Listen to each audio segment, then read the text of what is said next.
Hello, everyone. My name is Monica Kretschmer, and I'm the founder and CEO of the Universal Women's Network and Woman of Inspiration. And this is the Woman of Inspiration podcast, where we visit and chat with women who are making an impact locally, nationally, and globally.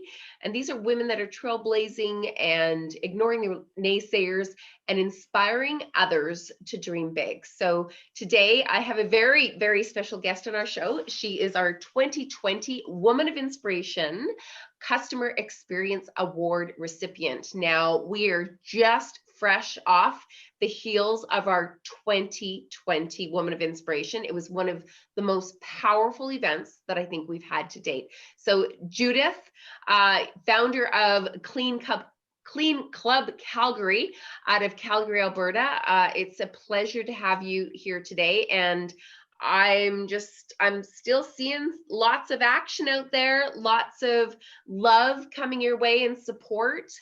So how has this journey been being recognized as a woman of inspiration, Judith? Hi, Monica. Thank you for having me on the podcast. It's very exciting. And thank you for doing what you're doing. It's amazing for women. It has been a very interesting experience, very humbling experience. I was always in the background doing my thing, and to be recognized is really, for me, it's just my hard work paying off. So I've been in my business for 11 years, and then before that, I was an executive assistant. And it's really, really nice to be recognized for the hard work that you're doing, especially for the award that I got, the Customer Experience Award. We really work hard on that in my company, and one of my core values is loyalty, and I think that really resonates with our customers, especially in my line of business. You know, not just getting a customer, and the most important thing is just getting a customer. It's also how to you maintain that relationship, and you maintain it for a long time. Because the longer you have somebody in your life, the better it is. It's easier to talk about things. It's easier to figure things out. So I really like that part of my job. Well, I am one that I cannot, and I see your clean home, clean mind. And for me, that is exactly it. So you've nailed a couple things for me: to be organized and have a clean workspace or clean home life. It doesn't weigh me down. Like with that, I can start fresh, right? So every Friday, everybody now knows my routine is Fridays usually is my house cleaning day, because I like to have the weekend fresh and start into the week fresh, right? And so I love how you're decluttering that for everyone and making that an option for people to have, and so what I'd like to know is the transition from an executive environment to running your own business. How did that happen? Like what was that spark for you that just ignited that transition and that change to becoming a business owner? I was a good executive assistant. I really liked doing what I was doing. But I was working with big corporations, and sometimes you just get lost in the big corporation, and things get lost. One thing for me was accountability. Is the supervision is not what it should be, and in my personal opinion, there should not be supervision. We should be self-starters, and we should do our own thing. And if you are assigned a task, you do your best to complete that task in a timely manner, right? So I just was really working a lot of hours, working for big companies, and I just got really tired of things landing on my desk that were not really my responsibility. I loved getting new projects and working on new things. I learned a lot. I would not change anything. Having said that, I just felt that people should do their own thing. So I literally got up and I quit cold turkey, my cushy, really well paying job. And my husband on the other side too, he was either in trades or he was a coach. So he never really had like an office job or anything like that. So yeah, I quit. I started with 3 clients.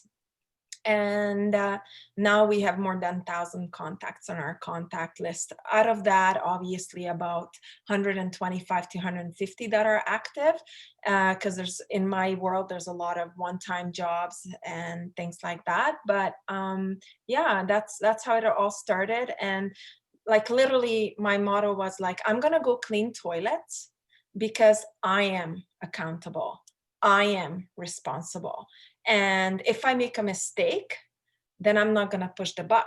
The buck is gonna stop there, and I'm just gonna, oh, I'm so sorry, I made this mistake, and trust me, there were lots. And then I just corrected the mistake and went on. And that's one of the big things in my company is it's okay. We make mistakes. We're human. How you handle that and how you're going to correct it, you're either going to say it wasn't me, and I really hate those situations, or you're just going to say, I'm so sorry, this is what I'm going to do to correct it, or it's already corrected, or I see a problem and this is how we can mitigate and not to scratch up a stove, scratch up hardwood floor. There's so many things. I like to say in cleaning, it's not brain surgery, but it's damn close. And I would like to agree with that. And there Yeah. has to be a huge sense of trust Yes. built, because you're handing over the keys to your home, which is Absolutely. a private space. You've got your kitchen, you've got your living space, you've got your bedroom, you've got your bathroom, and like it's private. And so how did you, like, I can see the transition from your role as an executive assistant to this, because it's about processes, it's about organizations, it's about developing systems, and I can see that clear, right? How that would be such a great transition for you, so that you can dig in and just organize everything and keep things running smoothly, and just like you would do as an EA, but now you can do it for people in their homes so that they can operate with life. But what was that like when you made that decision? How long did it take? I mean, for those listeners, I think it's always really interesting to share that journey. Yes, you went cold turkey, but did you have any experience before that? So I'm Eastern European. My experience is from my mother. We every week we had a deep clean, not just a regular clean, and we cleaned every day. So I could not go out to play if my homework wasn't done, if the dishes were not washed, if the floor wasn't swept, if the floor wasn't mopped. And I made the classic mistakes like kids do, like I didn't wash the back of the dishes. And then my mom's like, you need to wash the back of the dishes as well. Oh, okay. Like I was 6 or 7 or 8 years old. Or one classic one is we had white linoleum and I would mop myself into the corner. I didn't actually get the concept that you need to go outside of the room so you don't walk all over it again. So it was my mother's training. And when I came to Canada, I was almost 18 years old, and we came from a very hardworking family. So even in the communist system, my grandparents were entrepreneurs. My parents were entrepreneurs. So for us to have our own business that's how we lived. That was the norm. So yeah, I just learned from them, and my mom taught me everything that I know. My mom is a great person. She's an entrepreneur here too. She's 73 and she still owns her own business. She's a barber. Yeah. So, it's just something that we do. And that I learned from her. And then I kind of built it on. I worked, as I said, in high school, I worked in downtown, a Husky building. I cleaned 2 floors a night. And then somehow I ended up being an executive assistant. I don't know how. I really enjoyed cleaning, and I really enjoyed the physical part of my job. I really enjoy being physical, moving around, doing my own thing, and just making things sparkle. Mm. And how long, I can relate to the sparkle piece because there's a feeling in when you accomplish something. And I like that feeling of accomplishment and completion, right? So maybe I love cleaning as well. Like I love getting in and cleaning my floors by hand. I just do. It just, after everything is clean and tidy in its place, it just feels, that feeling of accomplishment um, feels really good, right? And if there's certain things like, in business that you've been procrastinating on, go clean the house. And while I clean the house, actually, I get a lot of stuff done. It's almost my mental break where I can process things and where I just kind of put myself on autopilot and just power through and do my cleaning. And that's when I get a lot of downloads on stuff as well. I organize without even trying to do it. It's like going for a run for me, cleaning my house. For some people like you, it's really second nature. But some people, it is just like learning any skill. Maybe they were not taught when they were younger. Maybe it wasn't that important or anything like that. Some people need a little bit more guidance, and some people are just like, you know what, just do it for me. And we love those people. So how big is your team now? So I have kind of mixed team. I have 11 employees, and then I also have some subcontractors because we don't only do residential cleaning, we also do commercial cleaning. Mm. And so I know that when anybody takes that leap into starting and running their own business, there's that growth period, right? I mean, I'm into my 7th year now, and the first few years are like learning, and I still learn every day. However, you're clear on your path. Have you always had a very clear vision for what you wanted to create with your company, or has it evolved as you've worked in the company? I had great training when I was an executive assistant because I really saw how companies were running. Now, having said that, when I started my own company, I didn't think I was starting my own company. I was just wanting to be a little bit more flexible on my time, get back into a physical kind of environment rather than sitting at a desk.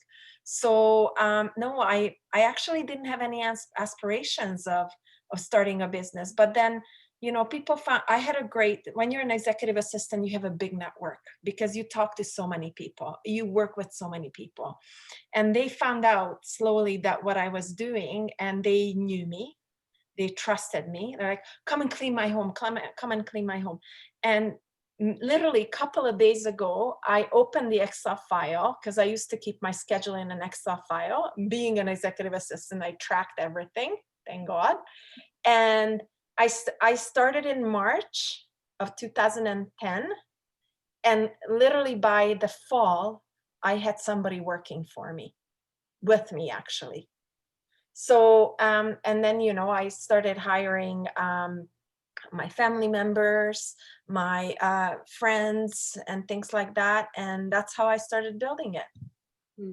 So what have been some of your biggest challenges? Because, women, I mean, we balance family, we balance home life, we balance our aging parents. There's so many different relationships that we're constantly balancing. And then you're starting a business and you're running a business and you're learning how to run the business.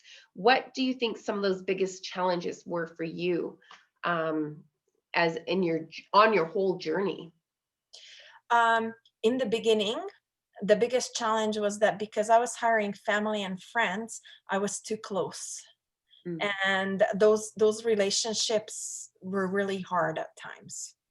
And then in 2015, I just call it, I had like a company mental breakdown. And I just was so frustrated because I was part of the problem as well.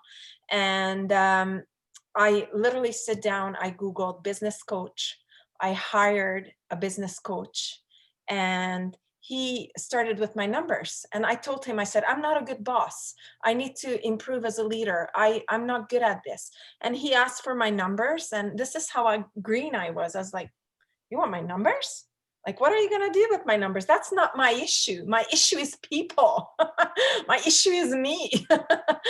And he would say to me, numbers don't lie. And then out of that, when we went through my numbers, he saw that I was overpaying my staff members. I was very generous with them. And then, they would a little bit, take advantage of me, not because they were mean or anything, but because, it's human nature. And we started working from that. And I started taking classes at University of Calgary. I actually did the Emerging Leaders Certificate. And that's how I became a little bit better at running at the business. Now I am to what I was 11 years ago to who I am now. I'm still not perfect. I'll never be, but I'm 200% better. 200% better with the help of other people. And that's really great advice, is that, I think we're all, when we start, we have to do all the work. Yeah. Right? But sometimes we're the biggest roadblock, right? And the moment we can identify our weaknesses and get support that we need, and that's easier said than done by any stretch, because that comes with, risk, letting things go, but welcoming those people in that have areas of expertise where you have weaknesses is one classic way that every single successful entrepreneur has said that is the way to go. Just be very vulnerable, be very clear on what you're good at, and get those people around you that are better than you in those other areas that you need support. Yeah, I totally agree with you. And what I find business owners where they make a mistake is they want to save money. And it's not the money. It's not the money. I'll give you an example. Writing is not my forte. Not because I can't write or whatever, but I just keep tripping myself. Is this good enough? Anything like that. So I hire somebody to write for me, because it's just so much less stress, less time. And if I think about my hourly rate and then what I'm paying somebody to do that, it's day and night, right? So I really do think that helped me a lot. Like things, I cannot possibly know the ins and outs of Google AdWords. You know what I mean? Like, I do know a lot of things. I do know everything in my business, and I have some concept of it, but I can be up to date on the minute by minute changes that they make. So I hire somebody to do that. I think you said something really important too, is that I think it is important that you do know a little bit of everything in the company, and that includes rolling up your sleeves and cleaning the toilets if that's what needs to be done, because that builds that loyalty with your staff. Yeah. A lot of I've heard I'm actually one of the council members for the Residential Cleaning Association in Canada, and I do hear it when I go to my industry event that a lot of business owners are business owners. They bought a cleaning business, but they don't necessarily know how to clean. So where I still, maybe once or twice or 3 times a month, depending how busy we are. Also depending with nowadays with COVID, if my team member is not feeling well, they got to get a COVID test. That COVID test, I have one team member, it's taken 5 days. She was off for a whole week. I still have to service my clients, right? So my team members know that they cannot take me for a ride, because I can go in there and can clean faster and better than they can. So, and not only that, but I'm alongside with them. I just say, do you need help? Do you think that this is going to be a challenging clean? You call me. And also, I'm going to be really honest with you. One of the best moves that I made is I hired a supervisor.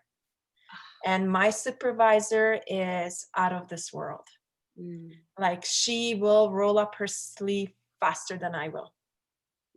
And like, she will send me a text, this clean is big, I'm just gonna stay here, I'm gonna wash the blinds, I'm gonna help any way I can. And And to have these kind of people around me, it's very, I don't even know what to say. It makes me emotional. Well, I think probably it gives you a little bit of peace of mind, Oh yeah. right? You can actually move on to another bigger piece of your business, which is the vision of your business. I see you're very active. You've done some great things with, elevating your business publicly and building your personal brand, so people know that this is who you are and this is what you do and why you do it. So you've been working really hard to sort of build that relationship and that public brand for your company. So that's where you should be focusing on, right? So that everybody shine in their element is really important. I think you're a perfect example of that. And I don't know when you made that transition to sort of ramp it up, but I see the growth and what you've managed to do, and the culture that you've built is really inspiring to see that. Yeah, you hit it right on the head. And Clean Club Calgary was started last January, so we're just going to be 2 years old here. And when I started, I had my most important people in my living room, and they were questioning me about what I wanted, how I wanted to sound, and things like that. And I didn't want to be on the website. I didn't want my name to be there. I said my team needs to be there. And softly, they were starting to give me advice. Well, you should put yourself out there, because people buy you. They don't buy your team members, they buy you. So that was a difficult transition.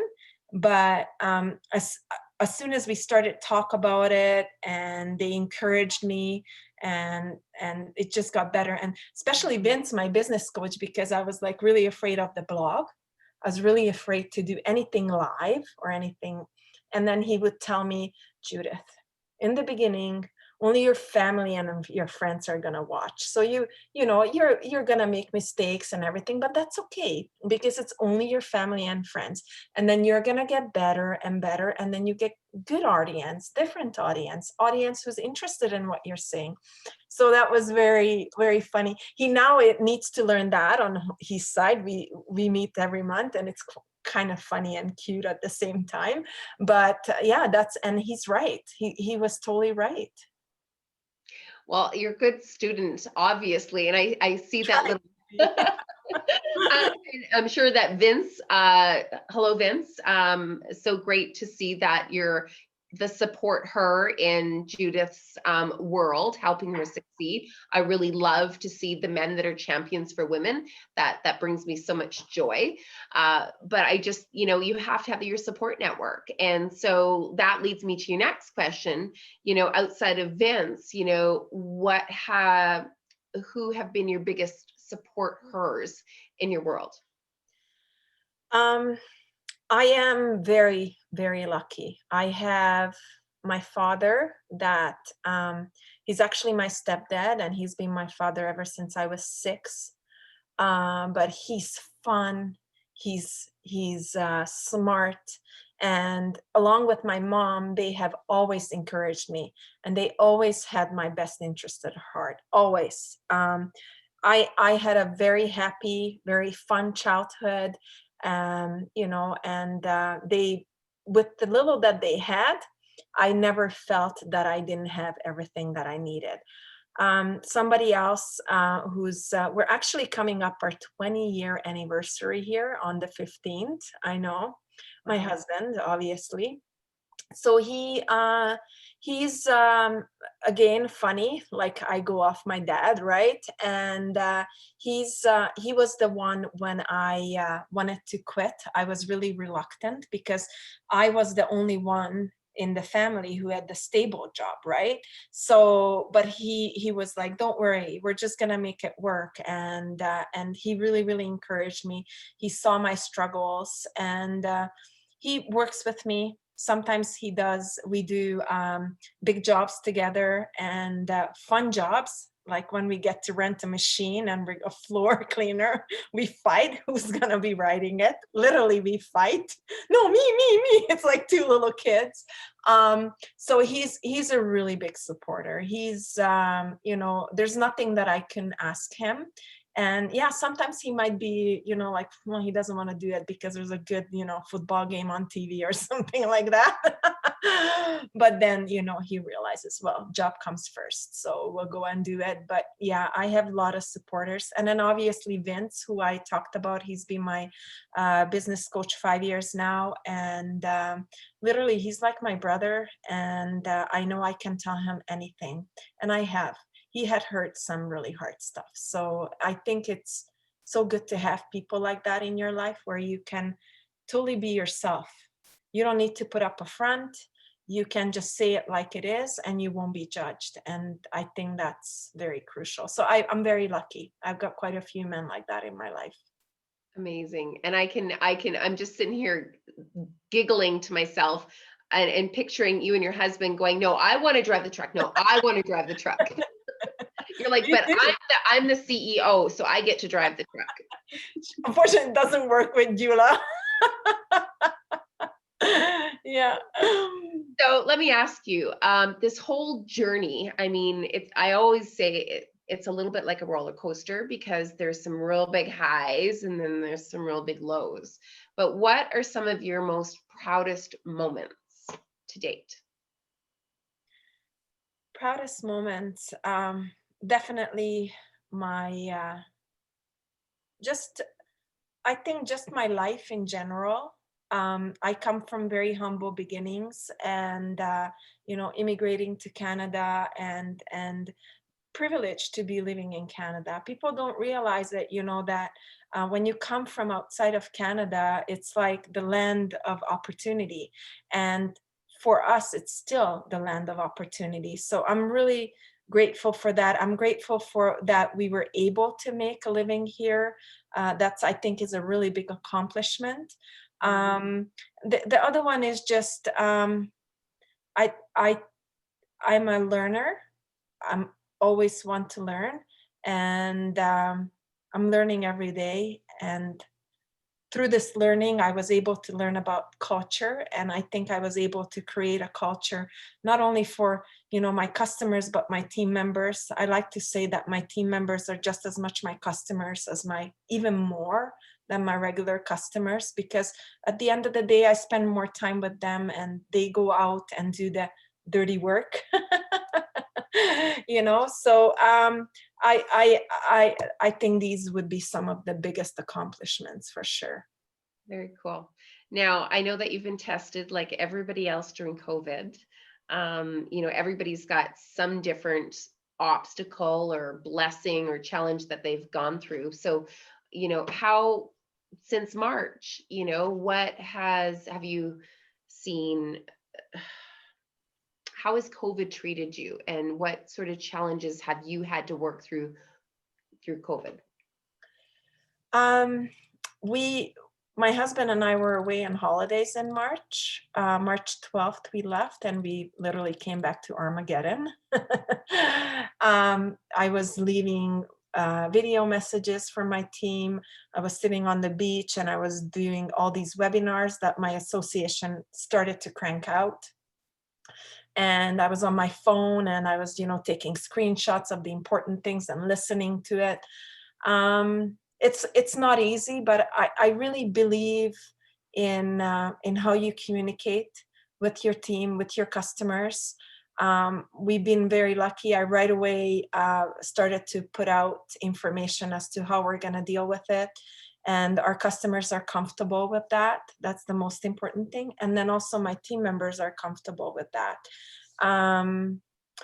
The difficult part is the scheduling, to be honest with you. Is just any given day, somebody can, say, I'm not feeling well. So right now the policy is like, you got to get COVID tested. So how long is going to take? Are they going to get a negative test?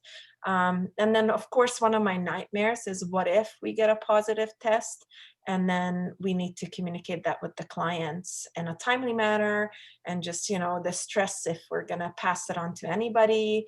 And I find that there's not much grace out there right now in the world about this. So that part has been difficult, but I try not to think about it too much. I don't think forward anymore.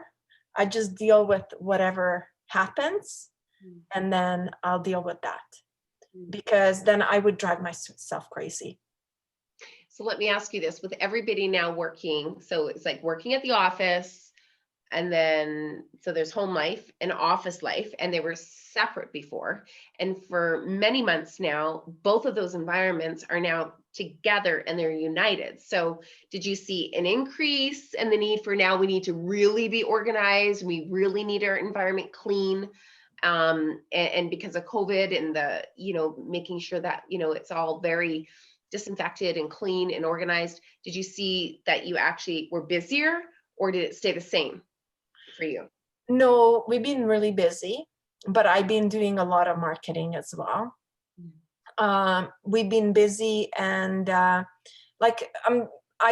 traveled and I've seen the world, and I have to say that here in Calgary, Canadians are very organized, very clean.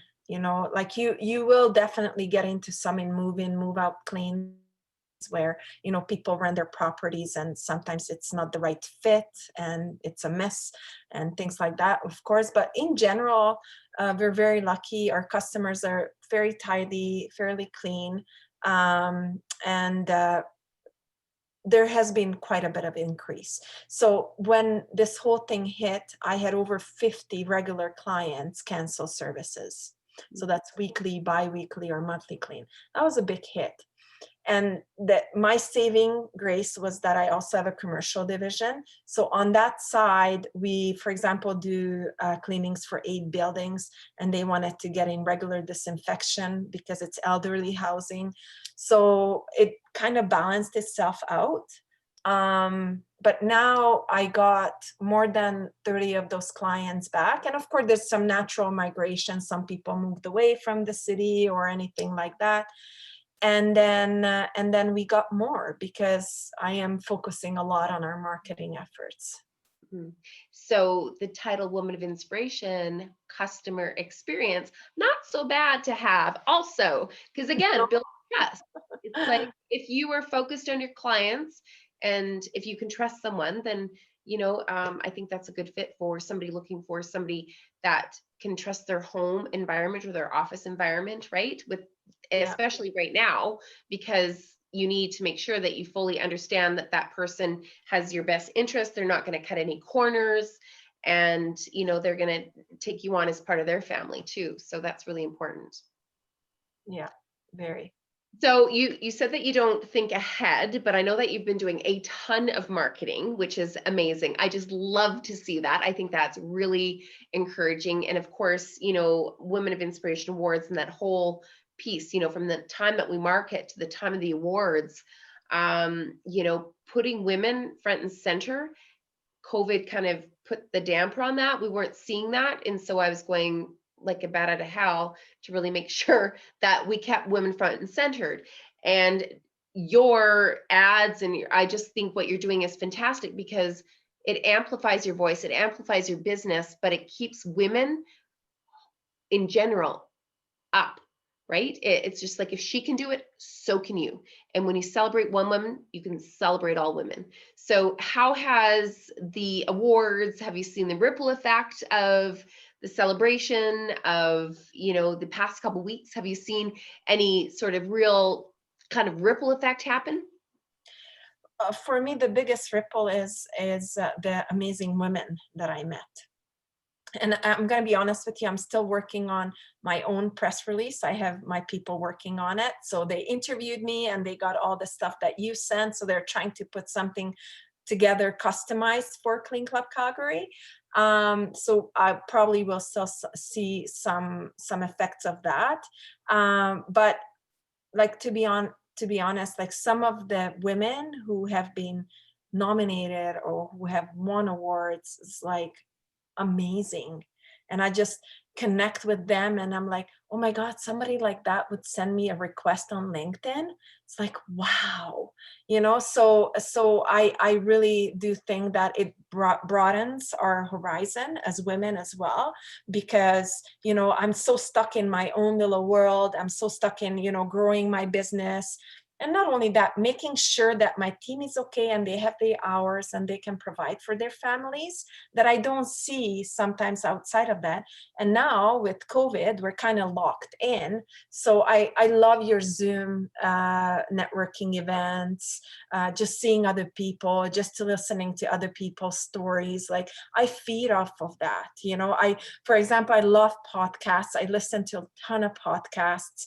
I just love listening to other people's stories, and that's what was big for me, is just connecting and getting to know people who I otherwise would have never met.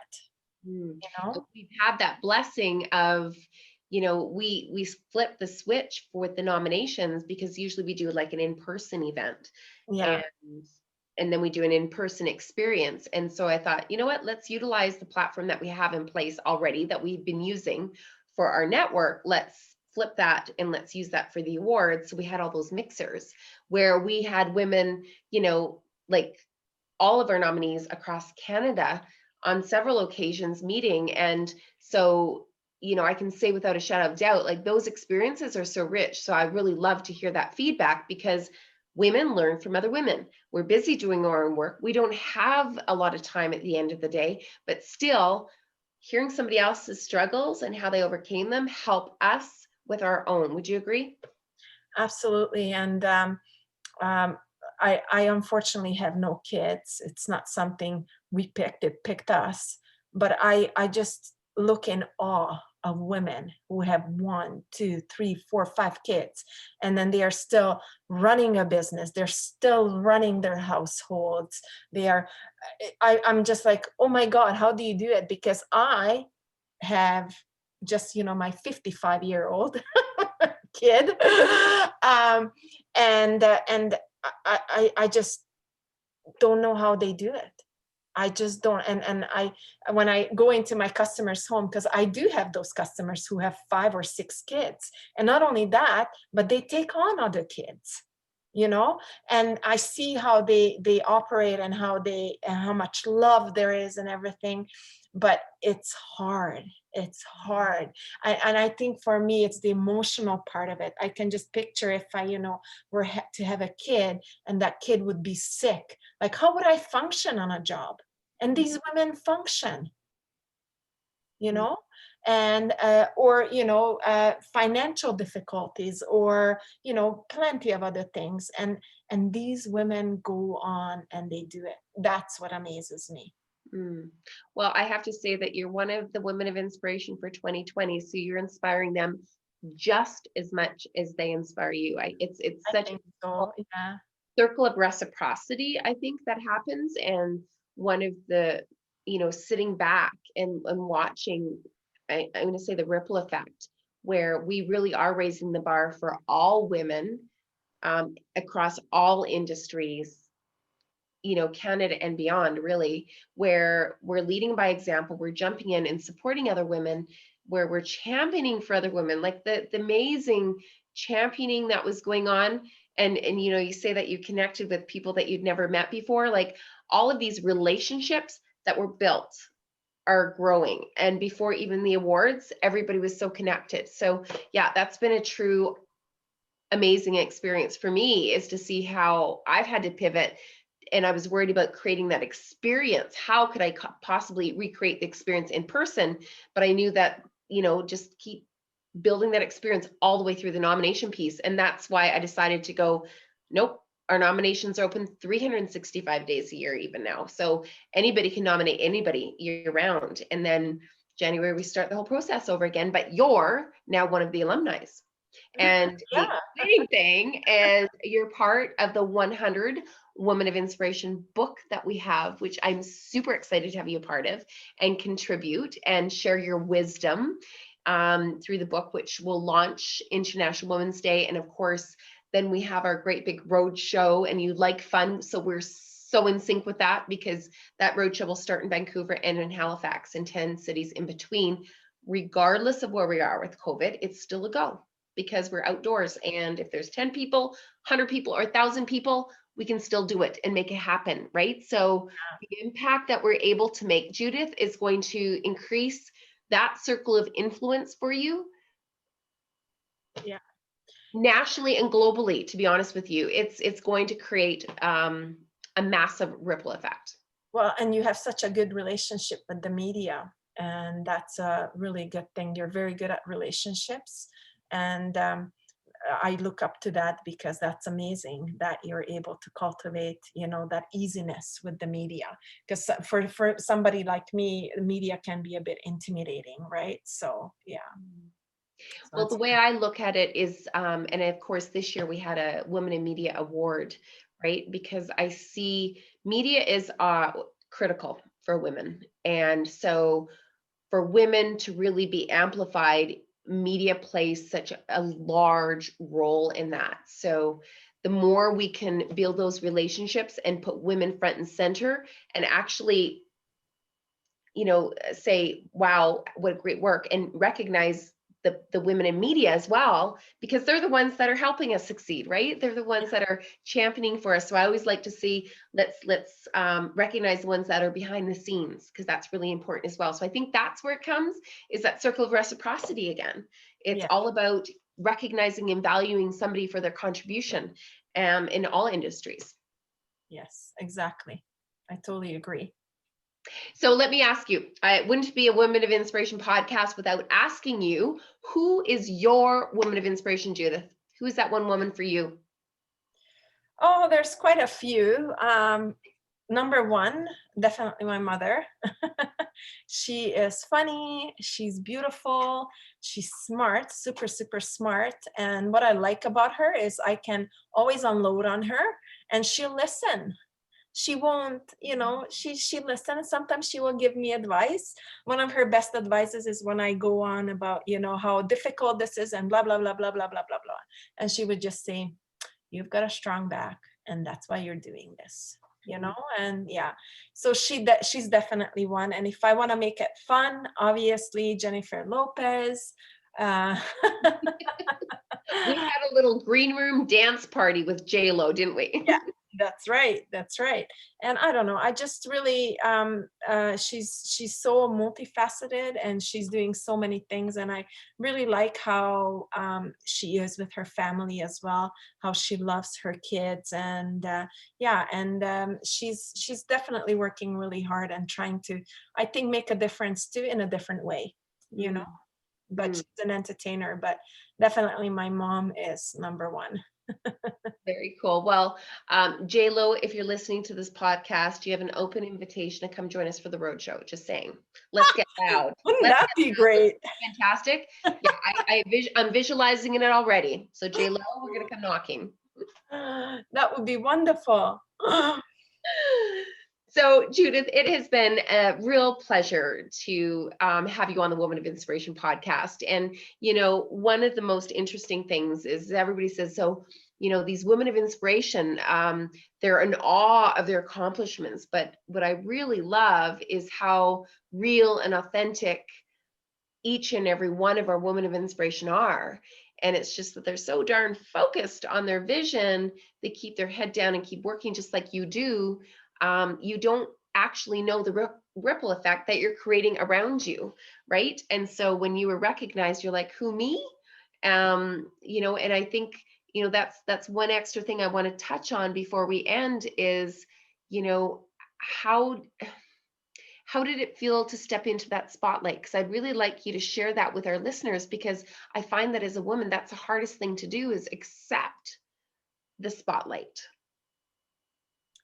I don't know. I don't even kind of think of it in a way, because it's almost like I'm very task focused. So it's almost like, well, thank you so much and thank you, and I just go along with the motion.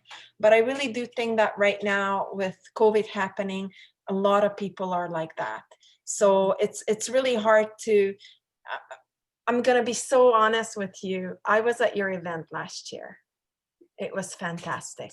Oh, thank you. It was fantastic.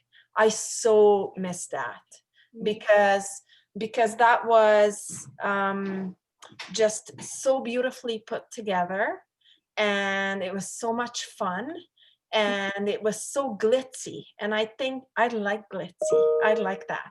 So I missed that. So I think maybe that's why it just maybe hasn't hit me yet, that oh my god, oh my god. But then when I got that glass award, and then we opened it with my husband was really sweet, and he congratulated me and things like that. So I think, and then he was kind of mocking me a little bit for a couple of days. He said, oh, your award, and but in a good way, like just a very sweet way. And I think it's just gonna take a little bit of time, maybe with this, you're so focused on getting your things done, your business done, that us women have a tendency to put ourselves in the back burner. So I think I'm just still a little bit on the back burner because of the business that I'm in, but this is gonna wear off and I'm just gonna go crazy, right? So I really like the dance party actually that we did in the beginning. Oh, well, that's one thing about me, Judith, is that I love a good party and I really like to have fun. If it's not fun, why do we do it? So Yeah, we try to infuse as much of that through the virtual event. And I have to say, I was really, really excited for how that actually ended up. I mean, our room last year was 600 people, a little bit over 600. We couldn't even squeeze another chair in there. We were sold out. And, it was a beautiful experience. And we got dressed up. But this year, we got dressed up on our own and we had our individual bubble parties because of COVID. And it's historical what we were able to achieve together and how connected we were and how we absolutely. celebrated each other.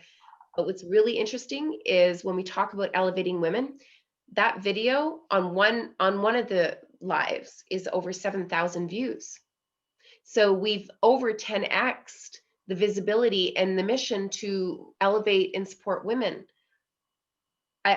We couldn't have fit I 7,000 totally agree with you. people in the room. So, there's some blessings that have come out of that to raise the profile even more. So a lot more people have seen you accepting that award and your acceptance than you can possibly imagine. You will never ever know how many of those people will, now know who you are and what you're doing, or listen to the podcast and want to learn more about it.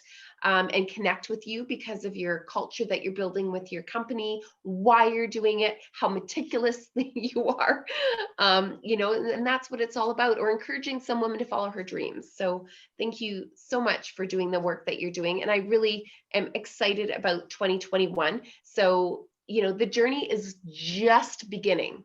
This is just the tip of the iceberg for what we have planned, Judith. So I'm excited to have you part of the Woman of Inspiration book. It's a historical 2020, which there will be not another 2020 ever again. I can honestly say One. in our lifetime, seriously, Yeah. historical moment. So I'm glad for you to be part of this huge journey. Thank you so much for your wisdom and your enthusiasm and your support for really being a champion for other women to step into their greatness and for Women of Inspiration. So it's an absolute honor to have you part of our team and our network. Thank you so much, Monica. Thank you for everything that you do. It's amazing. It's very, very amazing. Well, and thank you very much. And I want to say, listeners, in the show notes, we're going to include the links and how you can get a hold of Judith and learn more about the Clean Club Calgary. Clean mind, clean home. For me, there's no better words. Those are a match made in heaven for me. And Judith, if people want to learn more about you, how can they do so?